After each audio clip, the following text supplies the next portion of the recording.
أعوذ بالله من الشيطان الرجيم. بسم الله الرحمن الرحيم.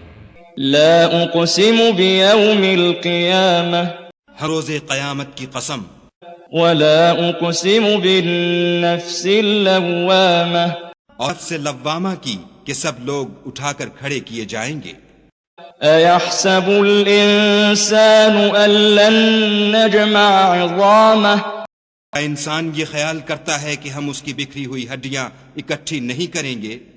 بلى قادرين على أن نسوي بنانه ضرور کریں گے، اور ہم اس بات پر قادر ہیں کہ اس کی پور پور درست کر دیں۔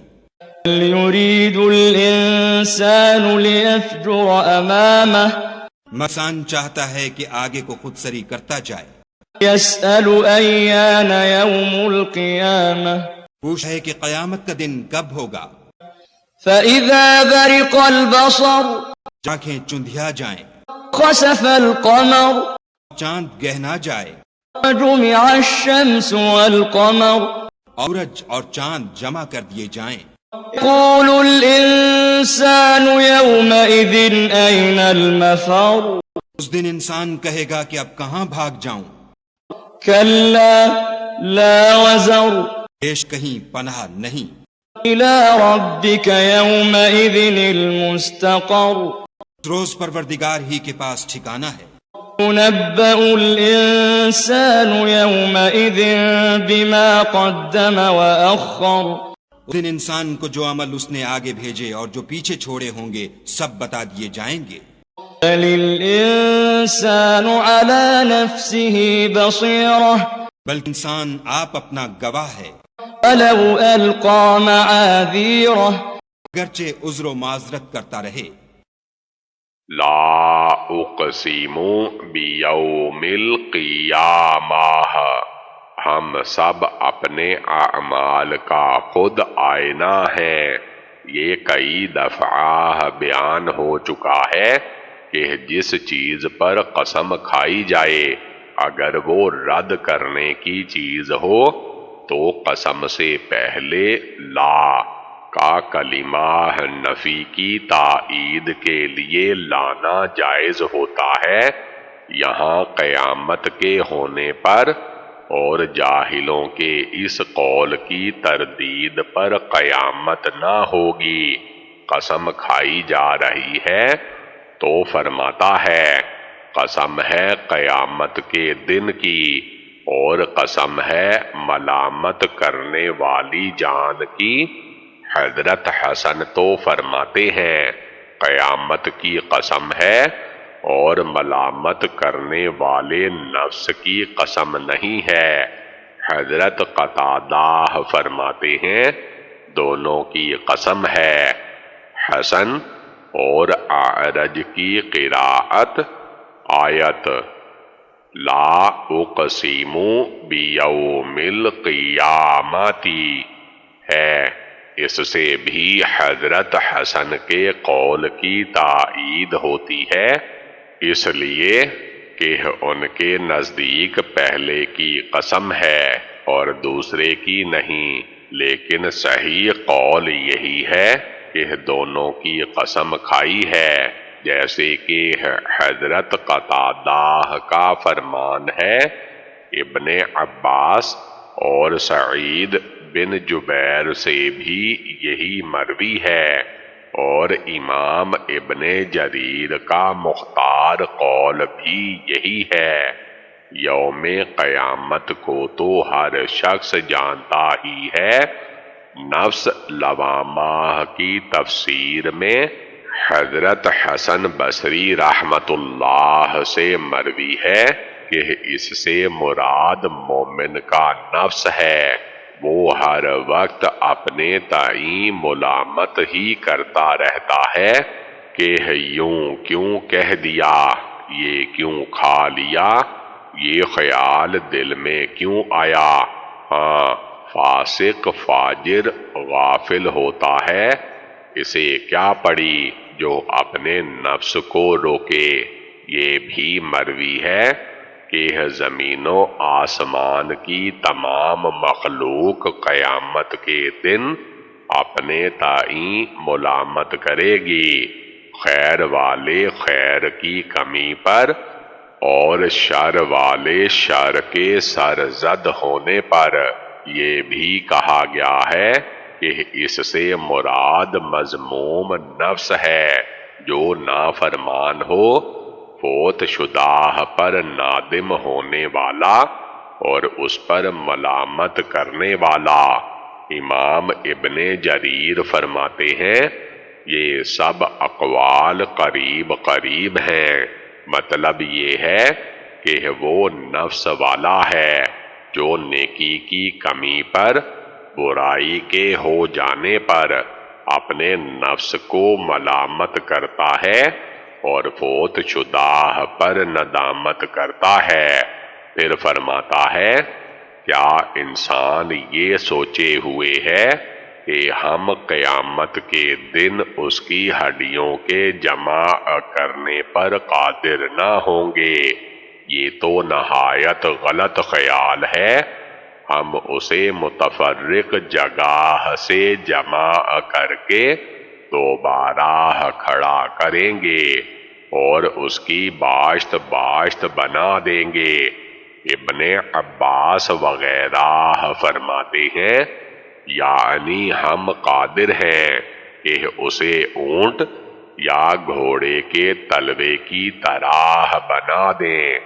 امام ابن جریر فرماتے ہیں یعنی دنیا میں بھی اگر ہم چاہتے اسے ایسا کر دیتے۔ آیت کے لفظوں سے تو ظاہر یہی معلوم ہوتا ہے کہ قادرین حال ہے مجمع سے، یعنی کیا انسان یہ گمان کرتا ہے کہ اس کی ہڈیاں جمع نہ کریں گے؟ ہاں ہم ان قریب جمع کریں گے، درآں حالے کہ ہمیں ان کے جمع کرنے کی قدرت ہے، بلکہ اگر ہم چاہیں تو جتنا یہ تھا اس سے بھی کچھ زیادہ بنا کر اسے اٹھائیں، اس کی انگلیوں کے سرے تک برابر کر کے پیدا کریں۔ ابن قتیبہ اور زجاج کے قول کے یہی معنی ہے۔ پھر فرماتا ہے کہ انسان اپنے آگے فسق و فجور کرنا چاہتا ہے، یعنی قدم باہ قدم بڑھ رہا ہے، امیدیں باندھے ہوئے ہے، کہتا جاتا ہے کہ گناہ تو کر لوں توبہ بھی ہو جائے گی، قیامت کے دن سے جو اس کے آگے ہے کفر کرتا ہے، وہ گویا اپنے سر پر سوار ہو کر آگے بڑھ رہا ہے۔ ہر وقت یہی پایا جاتا ہے کہ ایک ایک قدم اپنے نفس کو اللہ کی معصیت کی طرف بڑھاتا جاتا ہے، مگر جن پر رب کا رحم ہے۔ اکثر سلف کا قول اس آیت کی تفسیر میں یہی ہے کہ گناہوں میں جلدی کرتا ہے اور توبہ میں تاخیر کرتا ہے۔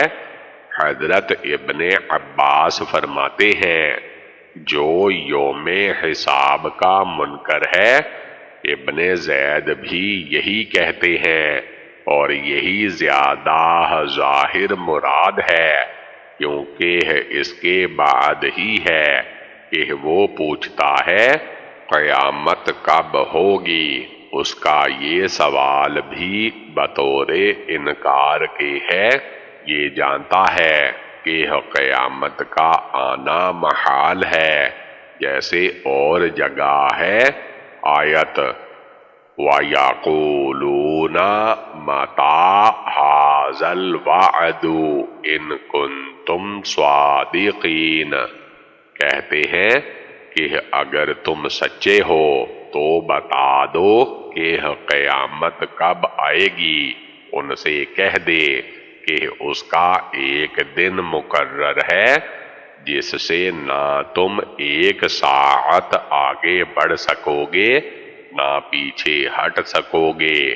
یہاں بھی فرماتا ہے کہ جب آنکھیں پتھرا جائیں گی، جیسے اور جگہ ہے آیت لا یرتدوا الیہم طرفہم وافئدتہم ہواء، یعنی پلکیں جھپکیں گی نہیں بلکہ رعب و دہشت کے، خوف و وحشت کے مارے آنکھیں پھاڑ پھاڑ کر ادھر ادھر دیکھتے رہیں گے۔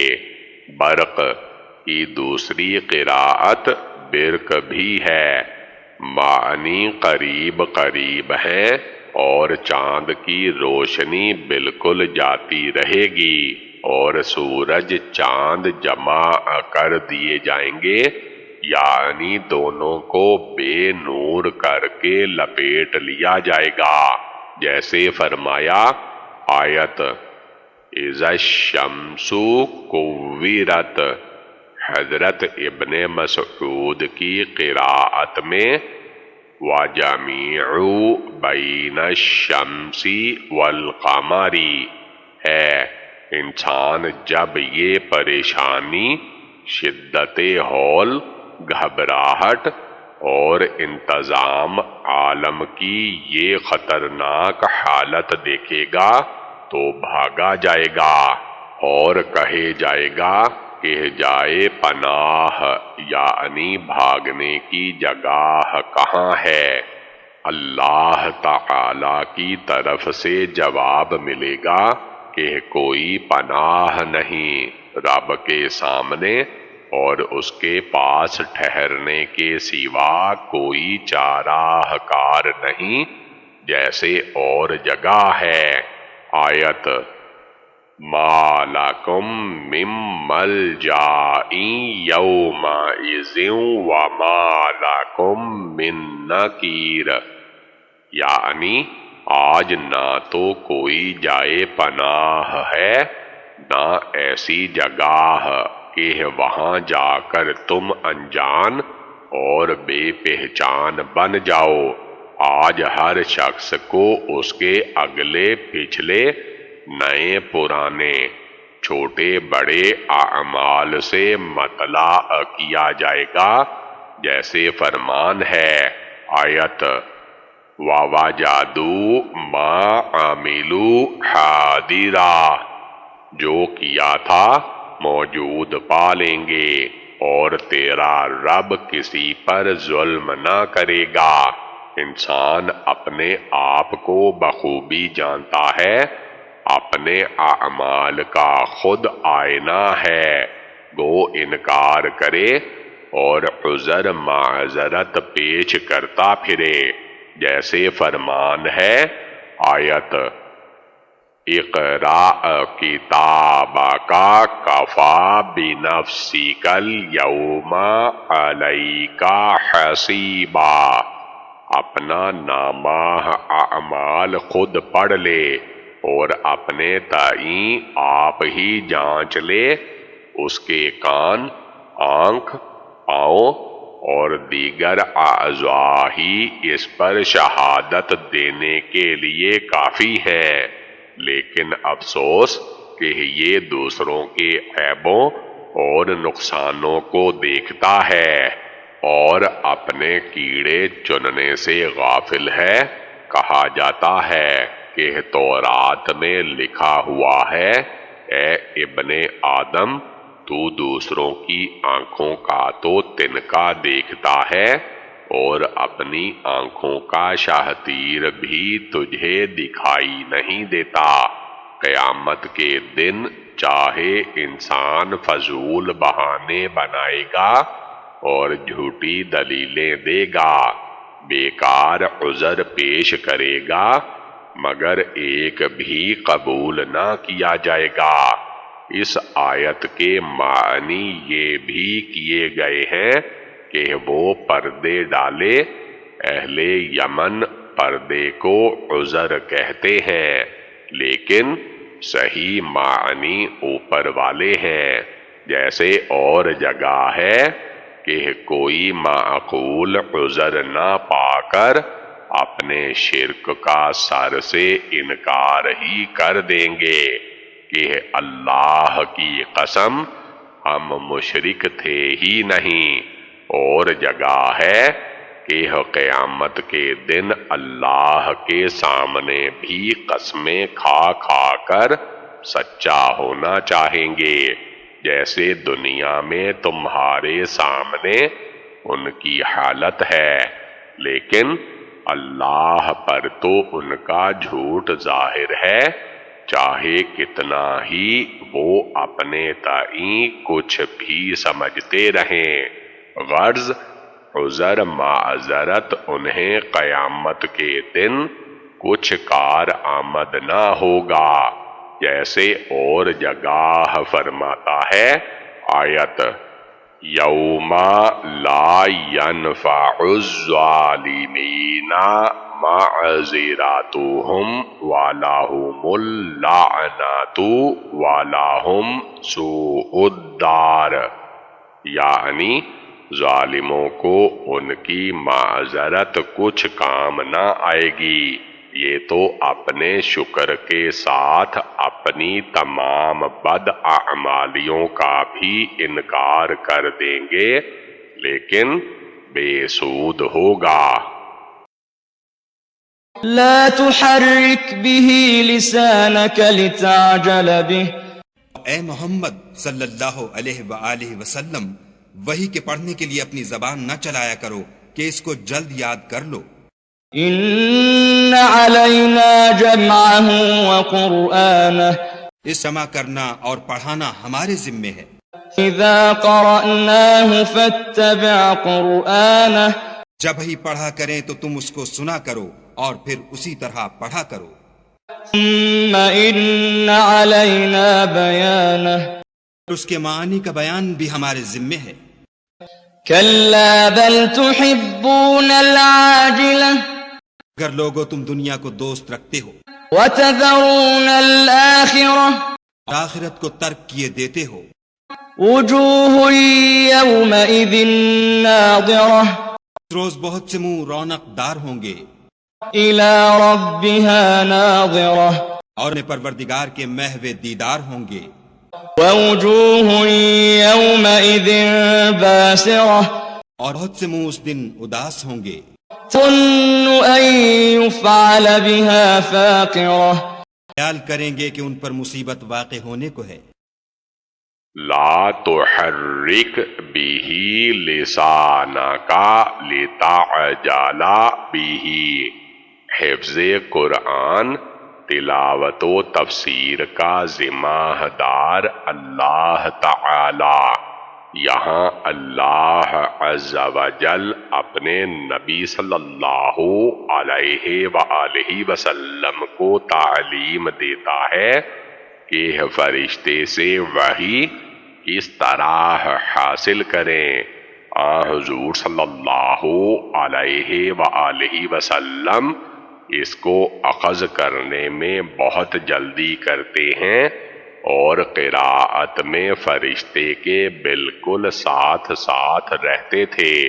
بس اللہ عز و جل حکم فرماتا ہے کہ جب فرشتہ وحی لے کر آئے آپ سنتے رہیں، پھر جس ڈر سے آپ ایسا کرتے تھے اسی طرح اس کا واضح کرانا اور تفسیر اور بیان آپ سے کرانے کے ذمہ داری بھی ہم ہی پر ہے۔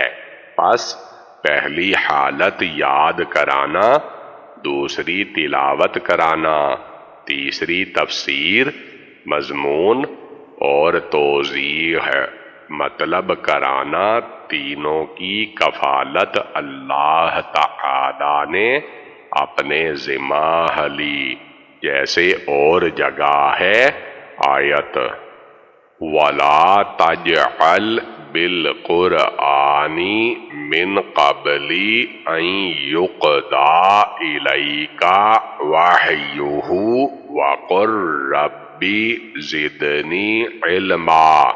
یعنی جب تک تیرے پاس وحی پوری نہ آئے تو پڑھنے میں جلدی نہ کیا کر، ہم سے دعا مانگ کہ میرے رب میرے علم کو زیادہ کرتا رہے۔ پھر فرماتا ہے ہم اسے تیرے سینے میں جم کرنا اور اسے تجھ سے پڑھوانا ہمارا ذمہ ہے۔ جب ہم اسے پڑھیں یعنی ہمارا نازل کردہ فرشتہ جب اسے تلاوت کرے تو سن لے، جب وہ پڑھ چکے تب تو پڑھ، ہماری مہربانی سے تجھے پورا یاد ہوگا۔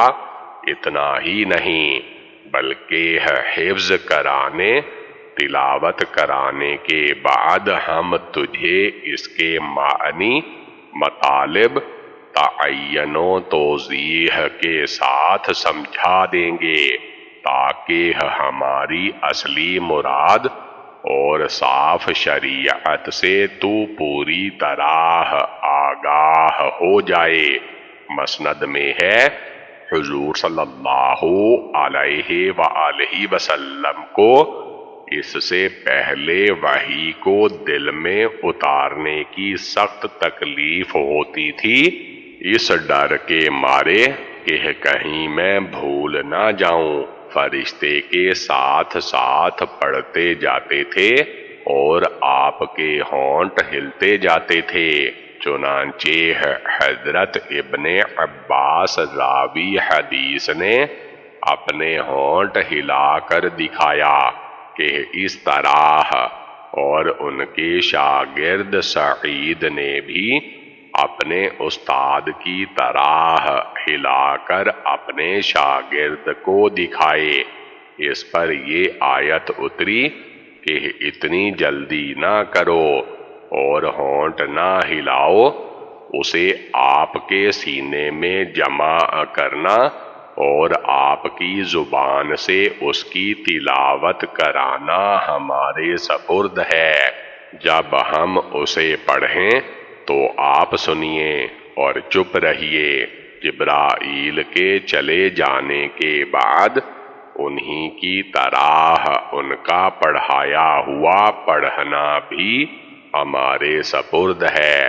بخاری و مسلم میں بھی یہ روایت ہے، بخاری شریف میں بھی ہے کہ پھر جب وحی اترتی آپ نظریں نیچی کر لیتے اور جب وحی چلی جاتی آپ پڑھتے۔ ابن ابی حاتم میں بھی باہ روایت ابن عباس یہ حدیث مروی ہے، اور بہت سے مفسرین سلف صالحین نے یہی فرمایا ہے۔ یہ بھی مروی ہے کہ حضور صلی اللہ علیہ وآلہ وسلم ہر وقت تلاوت فرمایا کرتے تھے کہ ایسا نہ ہو میں بھول جاؤں۔ اس پر یہ آیتیں اتریں۔ حضرت ابن عباس اور عطیہ اوفا فرماتے ہیں اس کا بیان ہم پر ہے، یعنی حلال حرام کا واضح کرنا۔ حضرت قتادہ کا قول بھی یہی ہے۔ پھر فرمان ہوتا ہے کہ ان کافروں کو قیامت کے انکار، اللہ کی پاک کتاب کو نہ ماننے اور اللہ کے عظیم الشان رسول صلی اللہ علیہ وآلہ وسلم کی اطاعت نہ کرنے پر آمادہ کرنے والی چیز حب دنیا اور غفلت آخرت ہے۔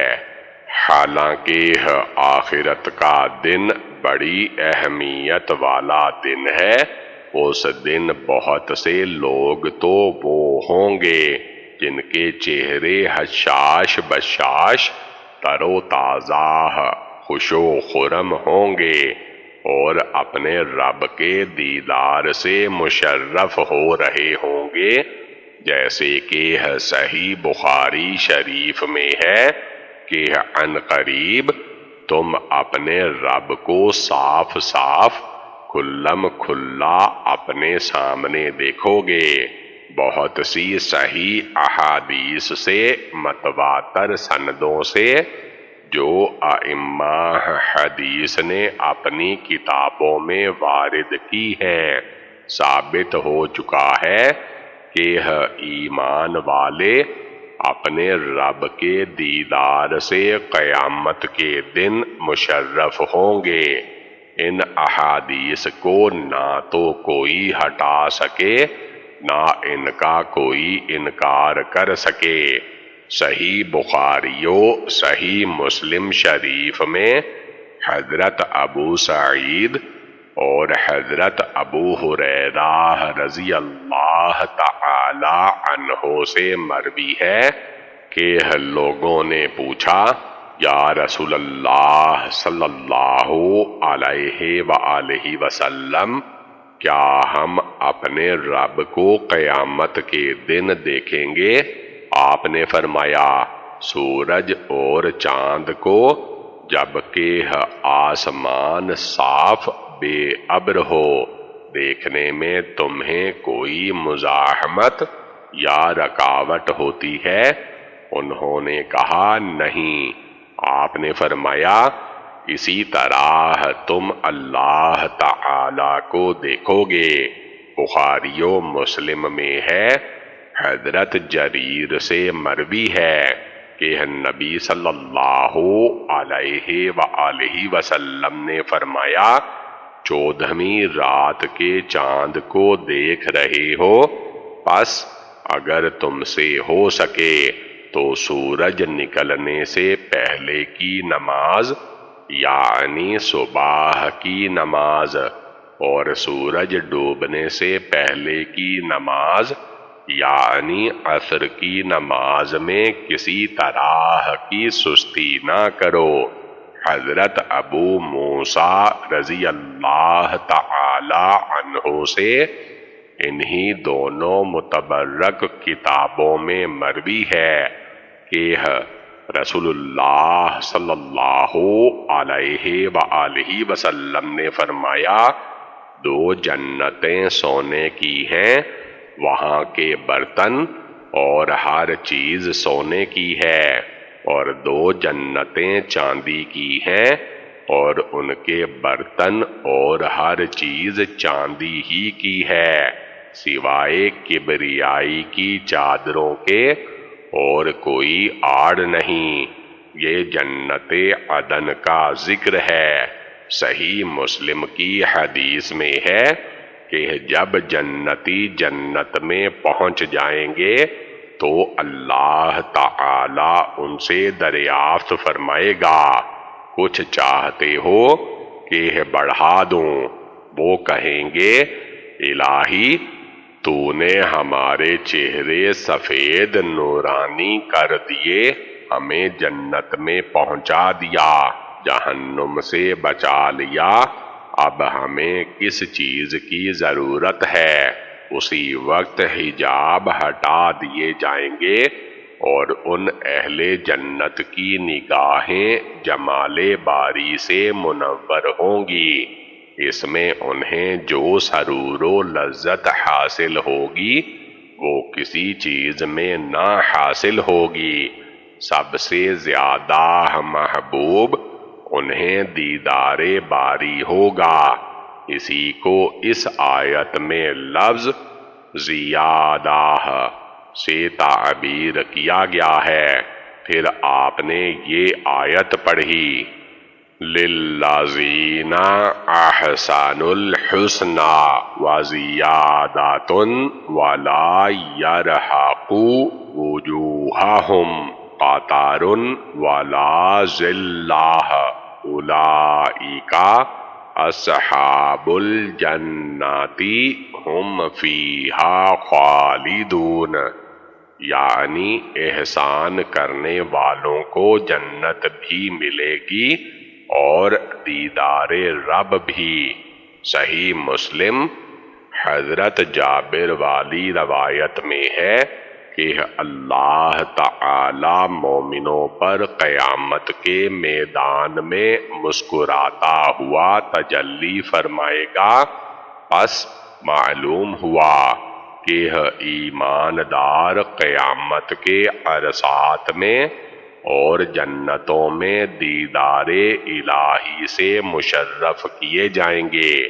مسند احمد کی حدیث میں ہے، رسول اللہ صلی اللہ علیہ وآلہ وسلم فرماتے ہیں، سب سے ہلکے درجہ کا جنتی اپنے ملک اور اپنی ملکیت کو 2000 سال دیکھتا رہے گا۔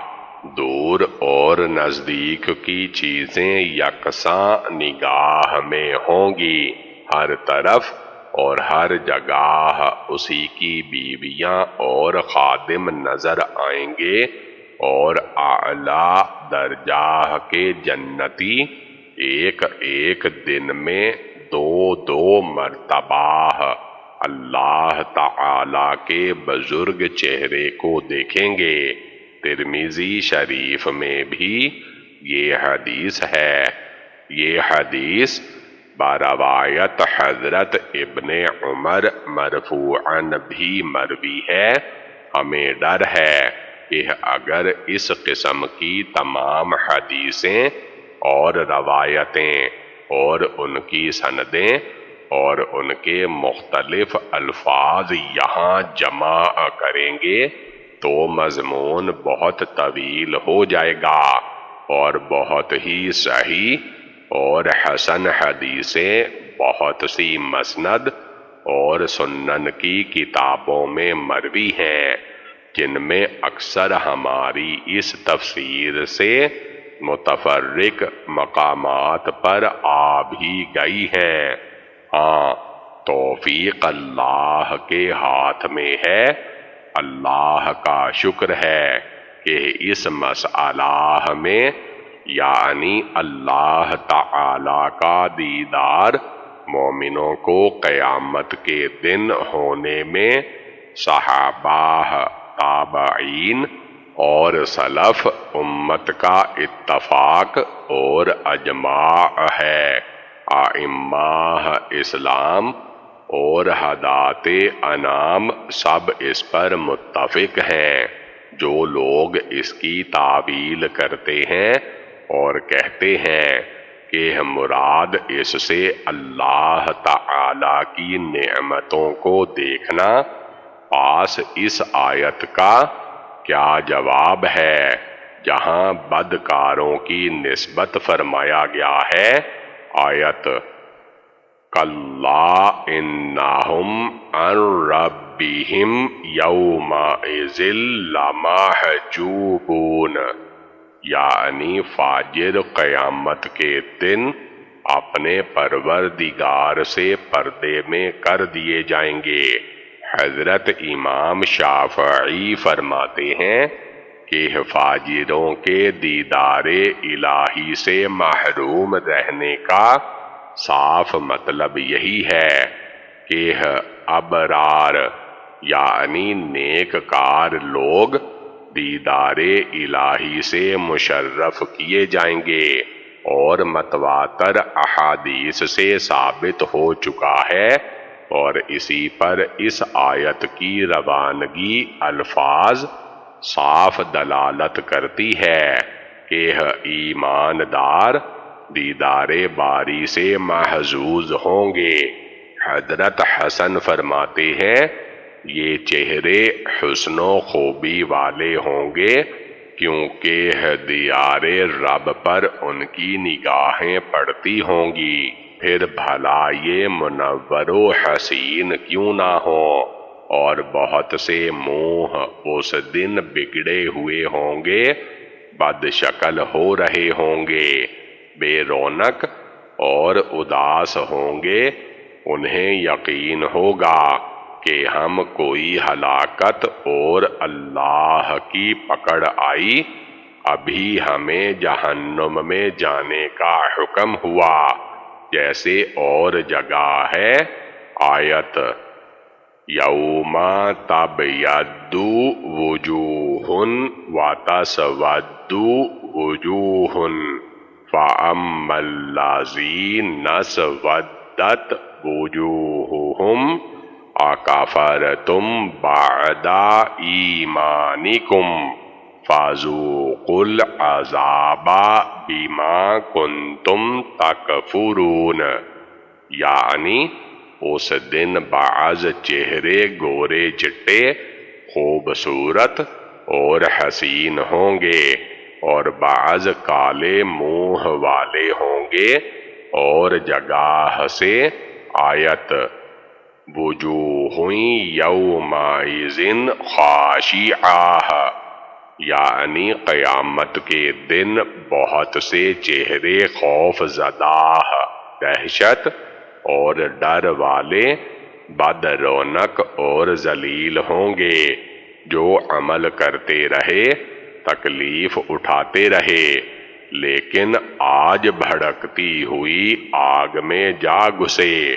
پھر فرمایا آیت وجوہ یومئذ ناعمہ، یعنی بعض چہرے اس دن نعمتوں والے، خوش و خرم، چمکیلے اور شادان و فرحان بھی ہوں گے، جو اپنے گزشتہ اعمال سے خوش ہوں گے اور بلند و بالا جنتوں میں اقامت رکھتے ہوں گے۔ اسی مضمون کی اور بھی بہت سی آیتیں ہیں۔ كلا إذا بلغت التراقي جب جان گلے تک پہنچ جائے وقيل من راق اور لوگ کہنے لگیں اس وقت کون جھاڑ پھونک کرنے والا ہے، وظن أنه الفراق اس جاں بلب نے سمجھا کہ اب سب سے جدائی ہے، والتفت الساق بالساق اور پنڈلی سے پنڈلی لپٹ جائے، إلى ربك يومئذ المساق اس تجھ کو اپنے پروردگار کی طرف چلنا ہے۔ لا صدق ولا صلى اس عاقبت ناندیش نے نہ تو کلام خدا کی تصدیق کی نہ نماز پڑھی، ولكن كذب وتولى ان کے جھٹلایا اور منہ پھیر لیا، ثم ذهب إلى أهله يتمطى پھر اپنے گھر والوں کے پاس اکڑتا ہوا چل دیا۔ أولى لك فأولى افسوس ہے تجھ پر پھر افسوس ہے، ثم أولى لك فأولى پھر افسوس ہے تجھ پر پھر افسوس ہے۔ يحسب الإنسان أن يترك سدى کیا انسان خیال کرتا ہے کہ یوں ہی چھوڑ دیا جائے گا؟ ألم يك نطفة من مني يمنى کیا منی کا جو رحم میں ڈالی جاتی ہے ایک قطرہ نہ تھا؟ ثم كان علقة فخلق فسوى تھوڑا ہوا پھر خدا نے اس کو بنایا، پھر اس کے اعضاء کو درست کیا، جعل منه الزوجين الذكر والأنثى اس کی دو قسمیں بنائیں، ایک مرد اور ایک عورت۔ ليس ذلك بقادر على أن يحيي الموتى کہ اس کو اس بات پر قدرت نہیں کہ مردوں کو جلا اٹھائے۔ کلا اذا بالغت التراقیہ، جب ہماری روح حلق تک پہنچ جاتی ہے، اور اس کے بعد کیا ہوتا ہے؟ یہاں موت کا اور سکرات کی کیفیت کا بیان ہو رہا ہے۔ اللہ تعالی ہمیں اس وقت حق پر ثابت قدم رکھے۔ کلا کو اگر یہاں ڈانٹ کے معنی میں لیا جائے تو یہ معنی ہوں گے کہ اے ابن آدم، تو جو میری خبروں کو جھٹلاتا ہے یہ درست نہیں، بلکہ ان کے مقدمات تو روز مرہ کھلم کھلا دیکھ رہا ہے۔ اور اگر اس لفظ حقا کے معنی میں لیں تو مطلب اور زیادہ ظاہر ہے، یعنی یہ بات یقینی ہے کہ جب تیری روح تیرے جسم سے نکلنے لگے اور تیرے نرخرے تک پہنچ جائے. تراقی جمع ہے ترقوت کی.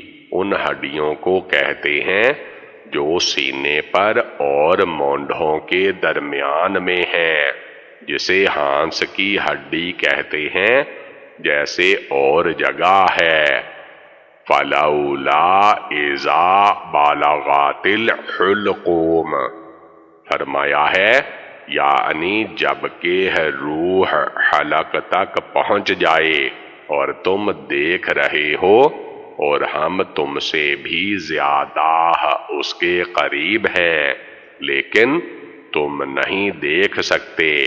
پس اگر تم حکم الہی کے ماتحت نہیں ہو اور اپنے اس قول میں سچے ہو تو اس روح کو کیوں نہیں لوٹا لیتے؟ اس مقام پر اس حدیث پر بھی نظر ڈال دی جائے جو بشر بن حجاج کی روایت سے سورت یاسین کی تفسیر میں گزر چکی ہے. تراقی جو جمع ہے ترقوت کی، ان ہڈیوں کو کہتے ہیں جو حلقوم کے قریب ہیں. اس وقت ہائی دہائی ہوتی ہے کہ کوئی ہے جو جھاڑ پھونک کرے، یعنی کسی طبیب وغیرہ کے ذریعہ شفا ہو سکتی ہے. اور یہ بھی کہا گیا ہے کہ یہ فرشتوں کا قول ہے، یعنی اس روح کو لے کر کون چڑھے گا، رحمت کے فرشتے یا عذاب کے؟ اور پنڈلی سے پنڈلی کے رگڑا کھانے کا ایک مطلب تو حضرت ابن عباس وغیرہ سے یہ مروی ہے کہ دنیا اور آخرت اس پر جمع ہو جاتی ہے. دنیا کا آخری دن ہوتا ہے اور آخرت کا پہلا دن ہوتا ہے، جس سے سختی اور سخت ہو جاتی ہے، مگر جس پر رب رحیم کا رحم و کرم ہو. دوسرا مطلب حضرت اکریمہ سے یہ مروی ہے کہ ایک بہت بڑا امیر دوسرے بہت بڑے امیر سے مل جاتا ہے، بلا پر بلا آ جاتی ہے. تیسرا مطلب حضرت حسن بصری وغیرہ سے مروی ہے کہ خود مرنے والے کی بے قراری شدت درد سے پاؤں پر پاؤں کا چڑھ جانا مراد ہے. پہلے تو ان پیروں پر چلتا پھرتا تھا، اب ان میں جان کہاں. اور یہ بھی مروی ہے کہ کفر کے وقت پنڈلی سے پنڈلی کا مل جانا مراد ہے. چوتھا مطلب حضرت ضحاک سے یہ بھی مروی ہے کہ دو کام دو طرف جمع ہو جاتے ہیں. ادھر تو لوگ اس کے جسم کو نہلا دھلا کر سپرد خاک کرنے کو تیار ہیں، ادھر فرشتے اس کی روح لے جانے میں مشغول ہیں. اگر نیک ہے تو عمدہ تیاری اور دھوم کے ساتھ، اگر بد ہے تو نہایت ہی برائی اور بدتر حالت کے ساتھ. اب لوٹنے، قرار پانے، رہنے سہنے، پہنچ جانے، کھنچ کر اور چل کر پہنچنے کی جگہ اللہ ہی کی طرف ہے. روح آسمان کی طرف چڑھائی جاتی ہے، پھر وہاں سے حکم ہوتا ہے کہ اسے زمین کی طرف واپس لے جاؤ. میں نے ان سب کو اسی سے پیدا کیا ہے، اسی میں لوٹا کر لے جاؤں گا اور پھر اسی سے انہیں دوبارہ نکالوں گا جیسے کہ حضرت برا کی مطول حدیث میں آیا ہے، یہی مضمون اور جگہ بیان ہوا ہے۔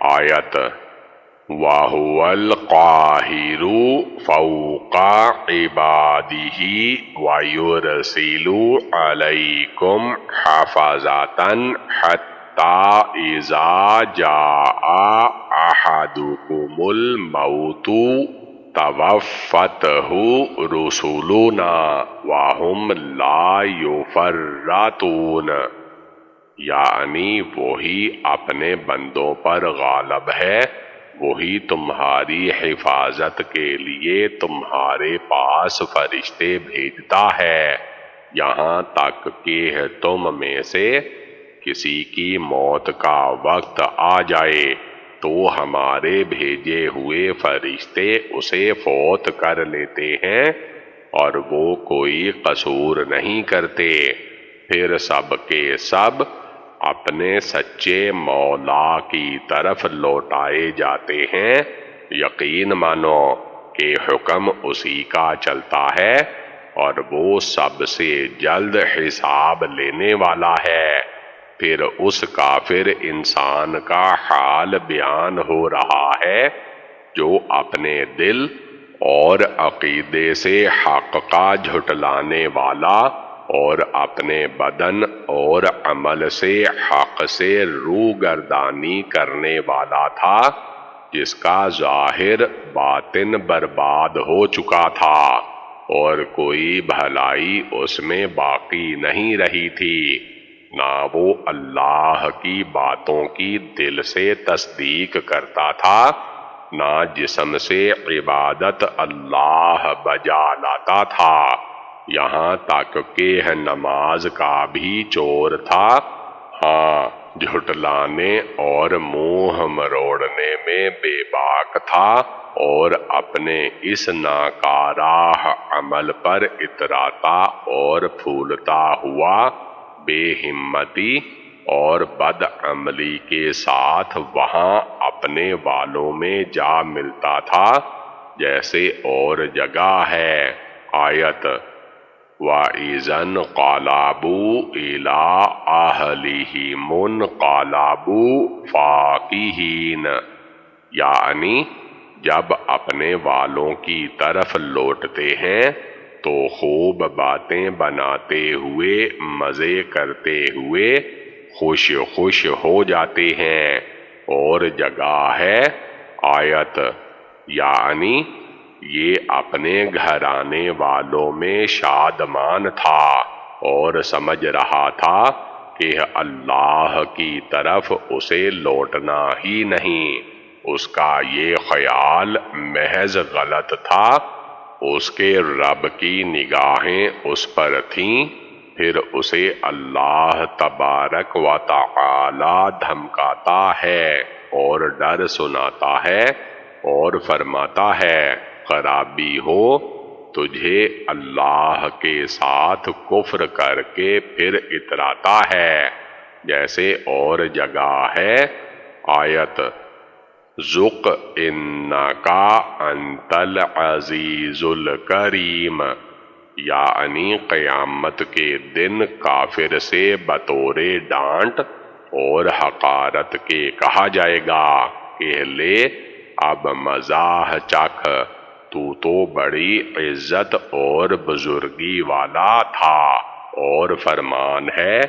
آیت کُلُوا وَتَمَتَّعُوا قَلِيلًا إِنَّكُمْ مُجْرِمُونَ، کچھ کھا پی لو، آخر تو بدکار گناہگار ہو۔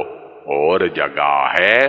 آیت فَاعْبُدُوا مَا شِئْتُم مِّن دُونِهِ قُلْ إِنَّ الْخَاسِرِينَ الَّذِينَ خَسِرُوا أَنفُسَهُمْ وَأَهْلِيهِمْ يَوْمَ الْقِيَامَةِ أَلَا ذَلِكَ هُوَ الْخُسْرَانُ الْمُبِينُ، جاؤ اللہ کے سوا جس کی چاہو عبادت کرو، وغیرہ وغیرہ۔ غرض یہ ہے کہ ان تمام جگہوں میں یہ احکام بطور ڈانٹ ڈپٹ کے ہیں۔ حضرت سعید بن جبیر سے جب یہ آیت اولا لکا فاولا کی بابت پوچھا گیا تو آپ نے فرمایا رسول مقبول صلی اللہ علیہ وآلہ وسلم نے یہ ابو جہل کو فرمایا تھا۔ پھر قرآن میں بھی یہی الفاظ نازل ہوئے۔ حضرت ابن عباس سے بھی اسی کے قریب قریب نسائی میں موجود ہے۔ ابن ابی حاتم میں حضرت قتادہ کی روایت ہے کہ حضور صلی اللہ علیہ وآلہ وسلم کے اس فرمان پر اس دشمن رب نے کہا کہ کیا تو مجھے دھمکاتا ہے؟ اللہ کی قسم تو اور تیرا رب میرا کچھ نہیں بگاڑ سکتے۔ ان دونوں پہاڑیوں کے درمیان چلنے والوں میں سب سے زیادہ ذی عزت میں ہوں۔ کیا انسان یہ سمجھتا ہے کہ اسے یوں ہی چھوڑ دیا جائے گا؟ اسے کوئی حکم اور کسی چیز کی ممانعت نہ کی جائے گی، ایسا ہرگز نہیں، بلکہ دنیا میں اسے حکم و ممانعت اور آخرت میں اپنے اپنے اعمال کے بموجب جزا و سزا ضرور ملے گی۔ مقصود یہاں پر قیامت کا اثبات اور منکرین قیامت کا رد ہے۔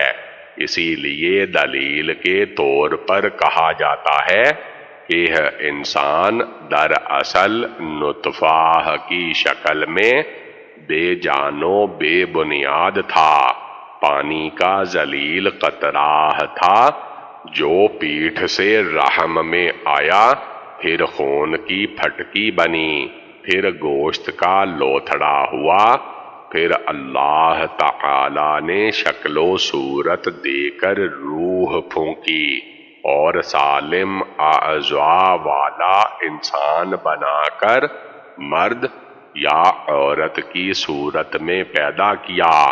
کیا اللہ جس نے نطفہ ضعیف کو ایسا صحیح القامت قوی انسان بنا دیا، وہ اس بات پر قادر نہیں کہ اسے فنا کر کے پھر دوبارہ پیدا کر دے؟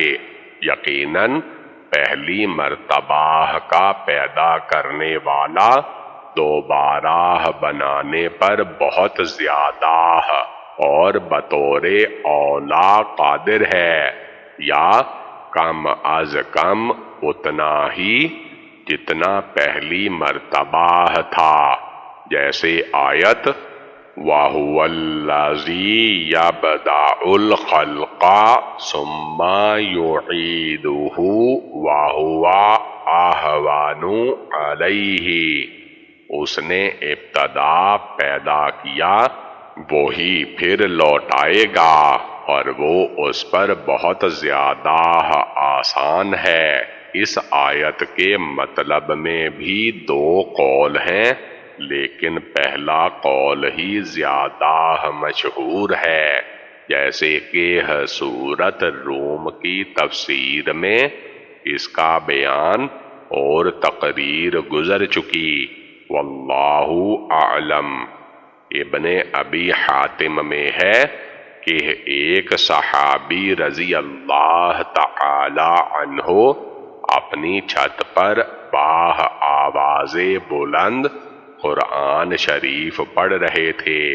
جب اس سورت کی آخری آیت کی تلاوت کی تو فرمایا سبحانک اللہم قبلی، یعنی اے اللہ تو پاک ہے اور بے شک قادر ہے۔ لوگوں نے اس کہنے کا باعث پوچھا تو فرمایا میں نے رسول اللہ صلی اللہ علیہ وآلہ وسلم کو اس آیت کا یہی جواب دیتے ہوئے سنا ہے۔ ابو داود میں بھی یہ حدیث ہے، لیکن دونوں کتابوں میں اس صحابی کا نام نہیں، گو یہ نام ہونا مضر نہیں۔ ابو داود کی اور حدیث میں ہے کہ رسول اللہ صلی اللہ علیہ وآلہ وسلم نے فرمایا، جو شخص تم میں سے سورت والتین کی آخری آیت الیس اللہ بأحکم الحاکمین پڑھے، وہ کہے یعنی ہاں اور میں بھی اس پر گواہ ہوں، اور جو شخص سورت قیامت کی آخری آیت الیس ذالک بقادر علی ان یحیی الموتی پڑھے تو وہ کہے بلا، اور جو سورت والمرسلات کی آخری آیت فَبِأَيِّ حَدِيثٍ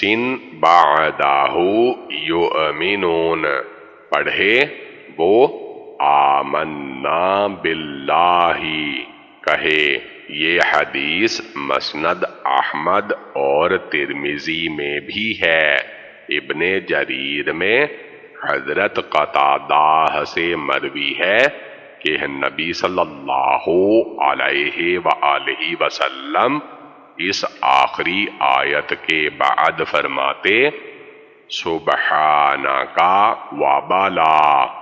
حضرت ابن عباس سے اس آیت کے جواب میں یہ کہنا ابن ابی حاتم میں مروی ہے۔ سورت قیامہ کی تفسیر الحمدللہ ختم ہوئی۔